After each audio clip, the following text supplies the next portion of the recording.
बिस्मिल्लाहिर्रहमानिर्रहीम। ज़ालिकुमुल्लाहु रब्बुकुम ला इलाहा इल्लहु खालिकु कुल्लि शैइन फ़अब्दुहु व हुवा अला कुल्लि शैइन वकील। सदक़ल्लाहु मौलाना अज़ीम व सदक़ रसूलुहुन नबियुल अमीनुल मकीनुल करीम व नहनु अला ज़ालिका लमिनश शाहिदीन व शाकिरीन वल्हम्दुलिल्लाहि रब्बिल आलमीन। आइए कुछ अर्ज़ मारूफ करने से कब्ल, कुछ सुनने और सुनाने से कब्ल अकाई नामदार सल्लल्लाहु अलैहि वसल्लम की बारगाह अक़दस में अपनी ग़ुलामी का सबूत पेश करते हुए बाबा से बुलंद दुरूद पाक पढ़े। अल्लाहुम्मा सल्ली अला सय्यदिना व मौलाना मुहम्मदिन मअदिनिल जूदि वल करमी व आलिहि व बारिक व सल्लिम सलातुन व सलामुन अलैका या रसूलल्लाह सल्लल्लाहु अलैहि वसल्लम। आज हम ईमान के ताल्लुक से कुछ सुनेंगे कि कुरान में अल्लाह रब्बुल इज़्ज़त ने ईमान के ताल्लुक से क्या इरशाद फरमाया और इस्लाम में ईमान के ताल्लुक से क्या हुक्म दिया गया कि बंदे का ईमान कैसा होना चाहिए।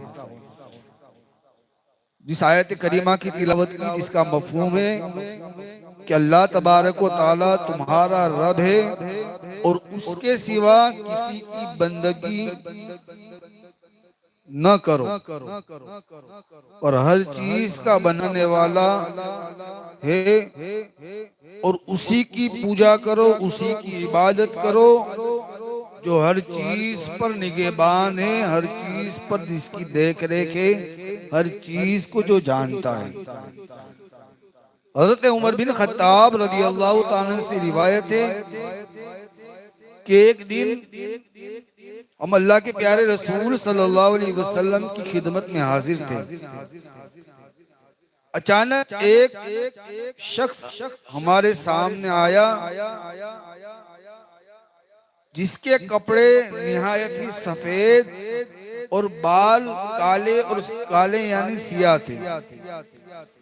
न उस पर सफर की कोई अलामत यानी देखने से वो मुसाफिर मालूम नहीं होता था और न हम में से कोई उसे जानता था। हज़रत उमर फरमाते कि हम अल्लाह के रसूल की खिदमत में हाजिर थे कि अचानक एक शख्स आया जिसको देखकर ये नहीं लगता था कि ये मुसाफिर होगा और हम में जितने भी सहाबाई किराम हुजूर की बारगाह में बैठे थे और वो भी उन्हें कोई पहचानता न था आने वाले थे। आखिर वो नबी अकरम सल्लल्लाहु अलैहि वसल्लम के पास बैठ गया और उसने अपने घुटने आकाए करीम सल्लल्लाहु अलैहि वसल्लम के घुटनों से मिला दिए और अपने दोनों हाथ नबी पाक सल्लल्लाहु अलैहि वसल्लम की रानों पर रख दिए। फिर कहने लगा, ए मोहम्मद सल्लल्लाहु अलैहि वसल्लम, मुझे इस्लाम के बारे में बताइए, मुझे इस्लाम के ताल्लुक से मुझे कहिए कि इस्लाम क्या है। नबी पाक सल्लल्लाहु अलैहि वसल्लम ने फरमाया, इस्लाम ये है कि तू गवाही दे कि अल्लाह ताला के सिवा कोई माबूद नहीं। आने वाले शख्स ने आकाए करीम से अर्ज की, या रसूल अल्लाह, आप मुझे बताइए कि इस्लाम क्या है।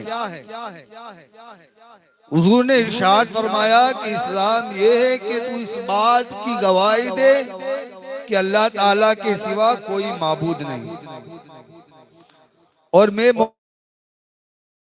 सल्लल्लाहु अलैहि वसल्लम अल्लाह का रसूल हूँ और तू नमाज पढ़ते रहे, ज़कात दे, रमजान के रोजे रख और अगर अल्लाह ने इस्ताअत दी है तो काबतुल्लाह का हज कर। अगर तू इसके रास्ते की इताअत रखता है यानी कि तू अगर इस्ताअत रखता है कि अल्लाह के घर का तवाफ कर और अगर अल्लाह ने तुझे इतनी मालो दौलत से नवाजा है कि तू हज कर सकता है तो हज कर। उसने कहा, या रसूल अल्लाह सल्लल्लाहु अलैहि वसल्लम, आपने सच फरमाया। रावी कहते हमें इस पर ताज्जुब हुआ कि वो नबी पाक सल्लल्लाहु अलैहि वसल्लम से सवाल भी करता है और फिर उसकी तस्दीक भी करता है। फिर उसने कहा मुझे ईमान के बारे में बताए। अल्लाह के प्यारे रसूल सल्लल्लाहु अलैहि वसल्लम ने फरमाया, ईमान ये है कि अल्लाह के फरिश्तों, उसकी किताबों, उसके रसूलों और आखिरत के दीन पर और भली और बुरी तकदीर की तस्दीक करें। उसने फिर अर्ज की, या रसूलल्लाह सल्लल्लाहु अलैहि वसल्लम कि मुझे ईमान के ताल्लुक से कुछ बताए। तो अल्लाह के रसूल ने इरशाद फरमाया कि ईमान ये है कि अल्लाह के फरिश्ते, उसकी किताबों, उसके रसूलों और आखिरत के दीन और तकदीर की भली और बुरी तस्दीक करें, इन चीजों पर ईमान लाए। उस शख्स ने कहा, या रसूल अल्लाह सल्लल्लाहु अलैहि वसल्लम, आपने सच फरमाया। फिर उसने कहा, या रसूल अल्लाह मुझे एहसान के बारे में बताइए। अल्लाह के प्यारे रसूल सल्लल्लाहु अलैहि वसल्लम ने फरमाया, एहसान ये कि तू अल्लाह ताला की इबादत इस तरह कर के गोया तू उसे देख रहा है। आने वाले ने पूछा, या रसूल अल्लाह सल्लल्लाहु अलैहि वसल्लम मुझे एहसान के बारे में बताए। तो हुजूर ने इरशाद फरमाया कि एहसान ये है कि तू अल्लाह की इबादत इस तरह कर कि रब तुझे देख रहा है, और अगर तू उसे देख नहीं सकता तो कम अज कम तू ये ख्याल रख कि वो तुझे देख रहा है। ये एहसान है। मेरे प्यारे आका सल्लल्लाहु अलैहि वसल्लम के प्यारे दीवानों, मज़कूरा बाला हदीस पाक की तशरीह करते हुए, इस हदीस पाक की तशरीह फरमाते हुए हज़रत शेख अब्दुल हक मुहद्दिस दहलवी अलैहि रहमा फरमाते हैं कि इस्लाम ज़ाहिरी अमाल का नाम है, मसलन नमाज पढ़ने, रोजे रखने, ज़कात देने वगैरह। इन तमाम चीजों का नाम इस्लाम है, यानी ज़ाहिरी अमाल का नाम इस्लाम है। और ईमान नाम है एतिकाद, यानी यकीन। मसलन अल्लाह पाक और उसके प्यारे रसूल सल्लल्लाहु अलैहि वसल्लम को दिल से मानना, इसका नाम है ईमान। अल्लाह और उसके रसूल पर दिल से ईमान रखना, दिल से मानना, इसका नाम है ईमान। और इस्लाम और ईमान के मजमुए का नाम है दीन। इस्लाम और ईमान, ये दोनों चीजों के मिलने से इसका मजमुए, इन दोनों चीजों के मजमुए का नाम है दीन। मेरे प्यारे आका सल्लल्लाहु अलैहि वसल्लम के प्यारे दीवानों, अल्लाह तबारक व तआला पर ईमान लाने के बाद उसका तकाजा ये है कि बंदा मोमीन अपने माबूद बरहक के हर हुक्म के ताबे और फरमा बरदार रहे।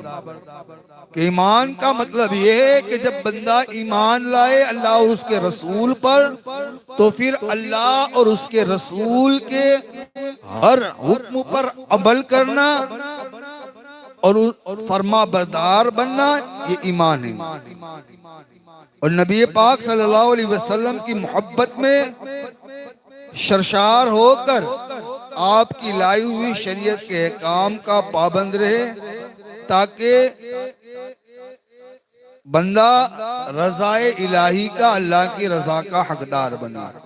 जब बंदा ईमान लाने के बाद अल्लाह और उसके रसूल का फरमाबरदार बन जाता है, उसके प्यारे नबी सल्लल्लाहु अलैहि वसल्लम की अता करदा शरीयत पर अमल पेरा हो जाता है, तो फिर अल्लाह और उसका रसूल सल्लल्लाहु अलैहि वसल्लम बंदे से राजी हो जाते हैं और बंदा अल्लाह की रजा का हकदार बन जाता है।